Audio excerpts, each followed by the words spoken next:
Hi everyone, स्वागत है आप सबका हमारे इस चैनल पर।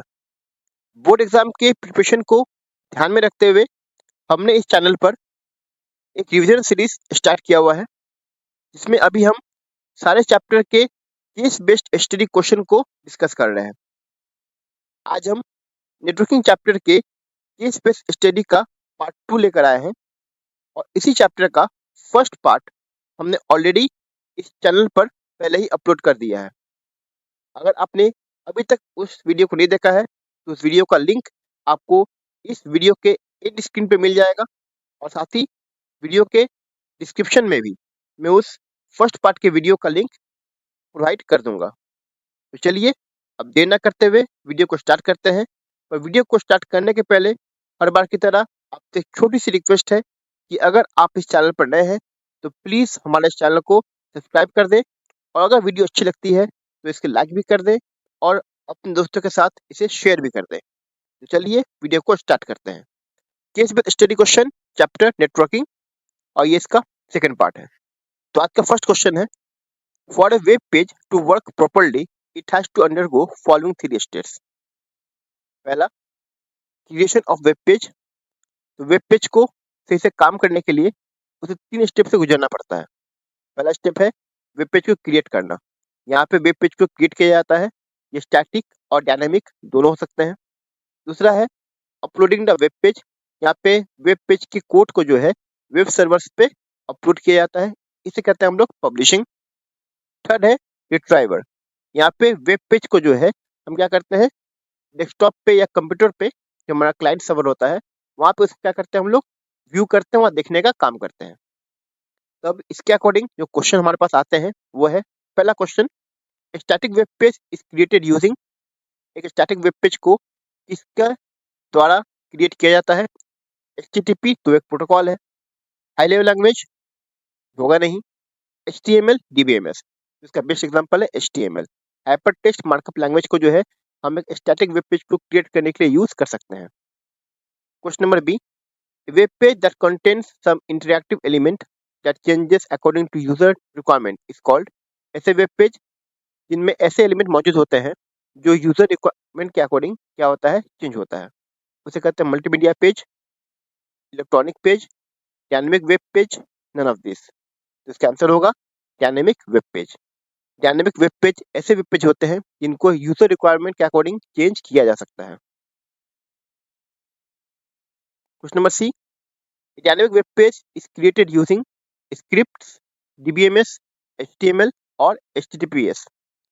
तो डायनेमिक वेब पेज को भी जो है हम HTML और स्क्रिप्ट जो आपको होते हैं जावा स्क्रिप्ट मोस्टली, इनके हेल्प से क्या करते हैं, क्रिएट करने का काम करते हैं। तो यहाँ पे बेस्ट एग्जांपल क्या होगा, आपका स्क्रिप्ट होगा इसका आंसर सी का। Question number D, loading web page on to a server is called. Web page को जब हम सर्वर पर लोड करते हैं उसे क्या कहते हैं? प्रिंटिंग, डिस्प्लेइंग, ब्रॉडकास्ट और पब्लिशिंग। इसका ऑप्शन होगा डी, आंसर होगा पब्लिशिंग, इसका आंसर होगा। Question number E, retrieval of A web page requires. Web page को रिट्राइव करने के लिए आपके पास क्या होना जरूरी है? पहला, सम ट्रबल शूटिंग सॉफ्टवेयर, ये गलत है। Web browser, internet connection, file browser. तो ऑब्वियस है इंटरनेट कनेक्शन चाहिए, बट यहाँ बात की जा रही है अगर वेब पेज को रिक्वायर करने के लिए, तो यहाँ पे बात करते हैं टूल्स का, हम बात करते हैं। तो सबसे जो इम्पोर्टेंट टूल है हमें वो चाहिए, हमें वेब ब्राउजर। एक वेब ब्राउजर रहेगा तभी हम क्या कर सकते हैं, वेब पेज को हम लोग उसको रिट्राइव कर सकते हैं ना। Question number F, to retrieve a web page one needs to type the URL। Web page को रिट्राइव करने के लिए हमें उसके URL मतलब उसके एड्रेस को लिखना पड़ता है। URL का होता है full form, uniform resource locator, याद रखिएगा। इसका ऑप्शन हो जाएगा address bar of the browser, search box of start menu, search box of search engine, none of this. इसका बेस्ट आंसर होगा वो है option number A, address bar of the browser. Question number G, to retrieve a web page the browser sends a request to ISP, sends a request to web server after identifying the domain name of the URL. Web server sends the code of the requested web page to the web browser on the client computer. यहाँ कह रहा है web page को retrieve करने के लिए आपको क्या करना पड़ेगा? Send request to the ISP पहला। दूसरा, send request to web server after identifying the domain name of the URL. मतलब ये कि आपको रिक्वेस्ट भेजना पड़ेगा वेब सर्वर के पास, जहाँ पे वो डोमेन नेम को आइडेंटिफाई करेगा, यूआरएल को आइडेंटिफाई करेगा और फिर आपको रिक्वेस्ट को फुलफिल करेगा। थर्ड है, कहता है कि वेब सर्वर कोड सेंड करेगा रिक्वेस्ट वेब पेज का, ठीक है, वेब ब्राउज़र के पास। और डी है, पहले बी होगा और फिर आपका सी होगा। तो इसका बेस्ट आंसर होगा मेरे ख्याल से, वो आपका होगा आंसर नंबर बी, कि जब अभी आप वेब पेज को ड्राइव करते हैं तो ब्राउज़र सबसे पहले काम ये करता है कि वो एक रिक्वेस्ट भेजता है किसके पास, वेब सर्वर के पास, ताकि उस यूआरएल को क्या करे, वो आइडेंटिफाई करे और फिर सर्वर से पेज को क्या करता है, डिस्प्ले करने का काम करवाता है। ठीक है, तो इसका आंसर क्या होगा, बी होगा। Now let's go to question number 6। Question number 6, in 1989 Tim Berners-Lee, a researcher, proposed the idea of World Wide Web. Tim Berners-Lee and his team are credited with inventing Hypertext Transfer Protocol, HTML, and the technology for web server and web browser. Using hyperlinks embedded in hypertext, the web developers were able to connect web pages. They could design attractive web pages containing text, sound, and graphics. This change witnessed a massive expansion of internet in 1990s. वह passage में कह रहा है कि 1989 में Tim Berners-Lee, जो कि एक रिसर्चर थे, उन्होंने वर्ल्ड वाइड वेब के आइडिया को क्या किया, प्रपोज किया। टिम बर्नर्स-ली और उनकी टीम ने मिलकर HTTP, HTML और वेब सर्वर टेक्नोलॉजी को क्या किया, डेवलप करने का काम किया। HTML के थ्रू वो अट्रैक्टिव वेब पेजेस डिजाइन करने लगे, इसमें साउंड, टेक्स्ट और ग्राफिक्स का उन्होंने यूज किया। और इस बदलाव ने इंटरनेट को 1990s के बाद बढ़ाने में, वर्ल्ड वाइड बढ़ाने में बहुत ज़्यादा मदद किया। और इस बदलाव ने इंटरनेट को 1990s के बाद पूरे वर्ल्ड वाइड में क्या किया, एक्सपैंड करने का काम किया। तो अब हम लोग क्वेश्चन सॉल्व करते हैं इसके अकॉर्डिंग। पहला क्वेश्चन है, what is web browser? A program that can display web page, a program used to view HTML documents, it enable a user to access the resource of internet, all of the above. तो इसमें सब सही है, A B तीनों सही है, तो इसका आंसर हो जाएगा आपका all of the above. B, URL, इसका फुल फॉर्म मैंने पहले बताया था, uniform resource locator, that is option number C. Question number C, what is the other name of URL? Web page, web server, web address, web portal. इसका answer भी क्या होगा, C, that is web address. Next question है question number D, which of the following protocol is used for www? तो इसका answer हो जाएगा HTTP, option number B. Next है E, HTML is an acronym for, HTML का full form क्या होता है? इसका होता है hypertext markup language, that is option number A. Next question number F, the first page which you normally view at a website is called, किसी भी website का जो पहला पेज होता है उसे हम क्या कहते हैं, उसे कहते हैं हम लोग home page, that is option number B. Question number G, each computer connected to the internet must always have, इसका ऑप्शन होगा Pentium machine, unique IP address, web browser, modem connection. तो यहाँ पे इस क्वेश्चन में मेरे पास फर्स्ट ऑप्शन तो होगा नहीं, पेंटियम मशीन तो इसका ऑप्शन नहीं होगा। यूनिक आईपी एड्रेस जरूर चाहिए, वेब ब्राउजर भी चाहिए और मॉडेम कनेक्शन भी चाहिए।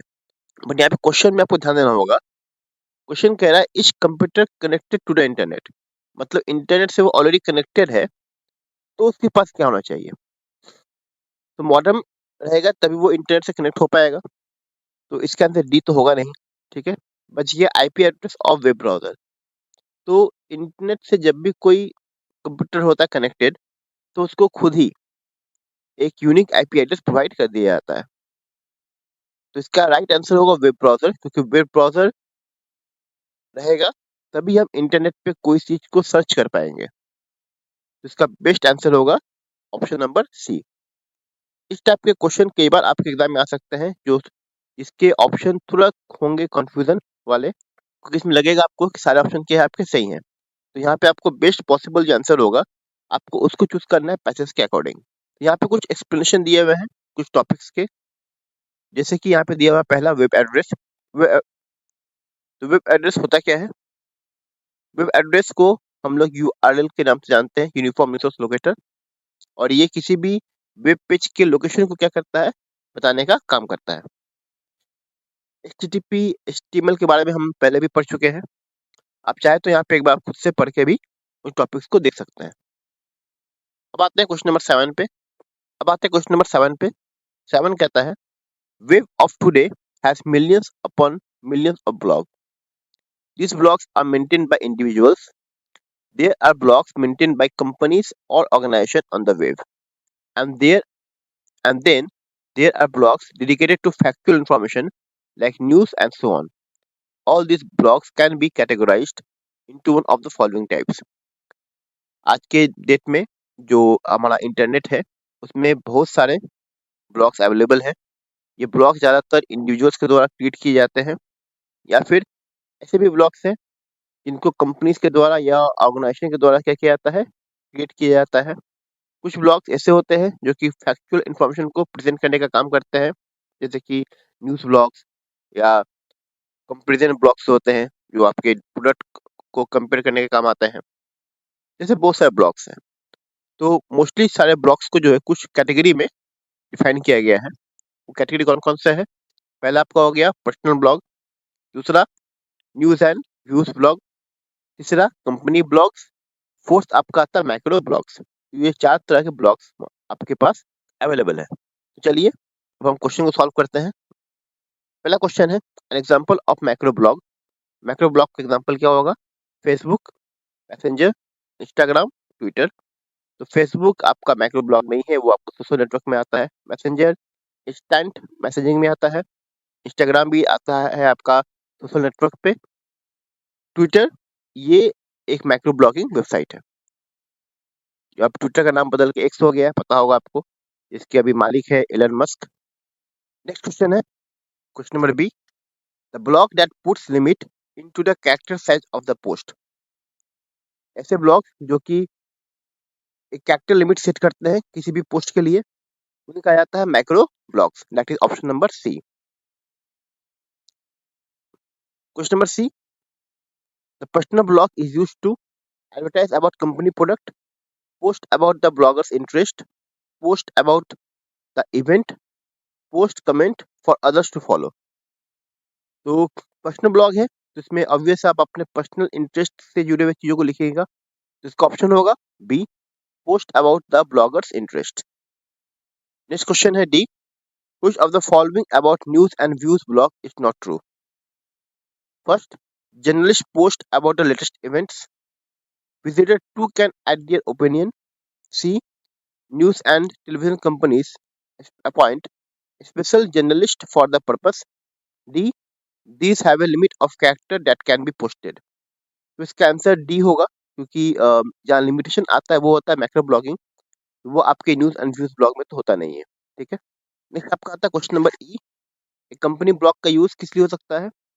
Advertising about the latest product, giving information about the upcoming project, collecting review about a product, all of this. तो ये सारे ऑप्शन हो सकते हैं ABC। तो इसका आंसर क्या होगा? All of this. Question number F, A blog posted in form of video is called. कोई भी ब्लॉग जिसे हम वीडियो के फॉर्म में पोस्ट करते हैं उसे कहते हैं हम लोग V blog. That is option number A. G, a blog में कंटेन इंफॉर्मेशन अबाउट। एक ब्लॉग में क्या क्या हो सकता है? समवन पर्सनल इंटरेस्ट हो सकता है, फैक्ट अबाउट लेटेस्ट इवेंट ये भी है, एनी न्यू प्रोडक्ट तो ये भी है। इसका ऑप्शन हो जाएगा ऑल ऑफ दिस। अब आते हैं हम लोग क्वेश्चन नंबर 8 पे। Internet is a computer-based worldwide information network. It can be assumed as an example of WAN. It is composed of a large number of smaller interconnected networks. These networks share information with each other and also various resources such as powerful supercomputer and database. Internet एक computer based world wide information network है। आप समझ सकते हैं कि इस तरीके से आप समझिए कि इसका सबसे बेस्ट एग्जांपल क्या है? वैन, वाइड एरिया नेटवर्क। इसमें बहुत सारे छोटे छोटे स्मॉलर इंटरकनेक्टेड नेटवर्क होते हैं जो आपस में क्या होते हैं? कनेक्टेड होते हैं। ये नेटवर्क आपस में बहुत सारे इंफॉर्मेशन को क्या करते हैं? शेयर करते हैं और बहुत सारे रिसोर्सेज जैसे कि सुपर कंप्यूटर, डाटाबेस, इनको भी क्या करते हैं, आपस में शेयर करते हैं। The internet has made it possible for people all over the world to effectively and inexpensively communicate with each other. The internet is a decentralized system. Each connected individual can communicate with anyone else on the internet and can publish ideas and can sell products with a minimum overhead cost.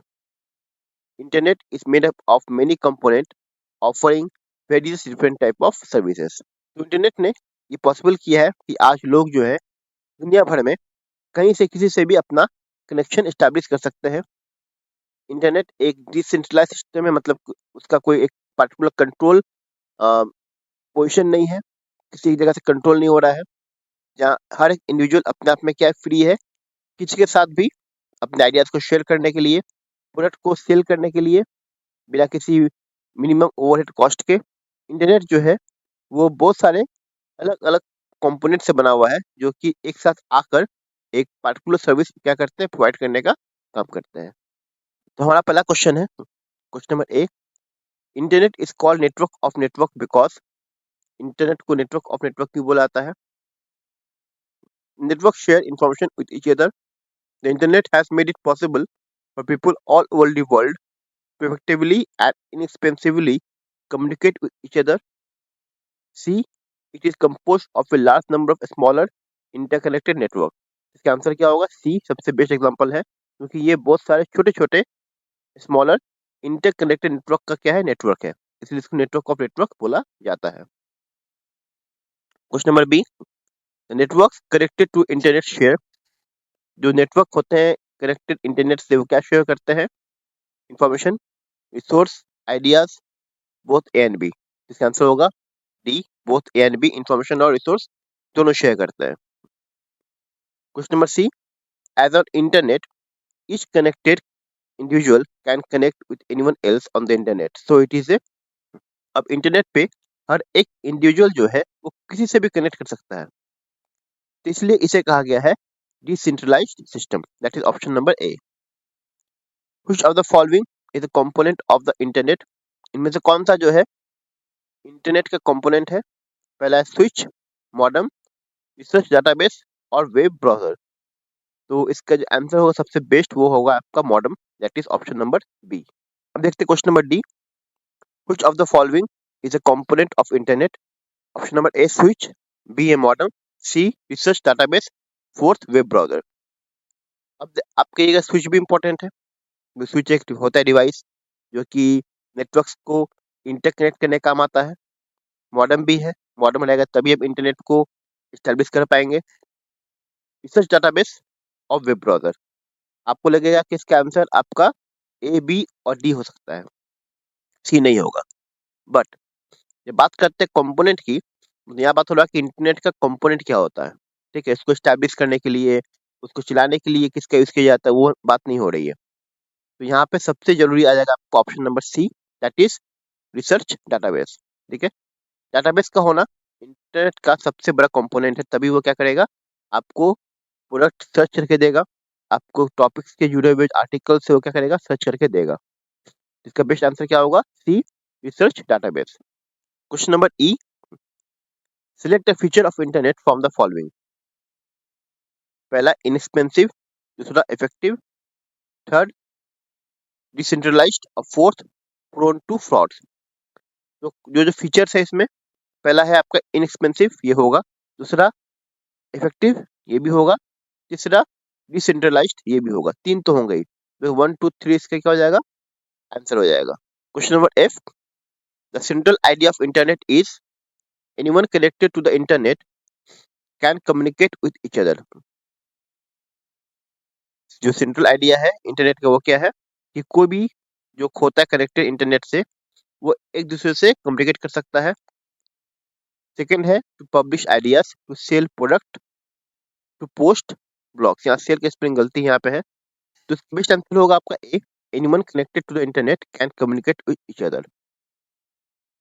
Question number G, next है question number G, products on internet can be sold with minimum overhead cost because. पहला, resale of product is possible, poor quality products are sold, expenses on advertisement and setup of outlet for sale and display are minimized.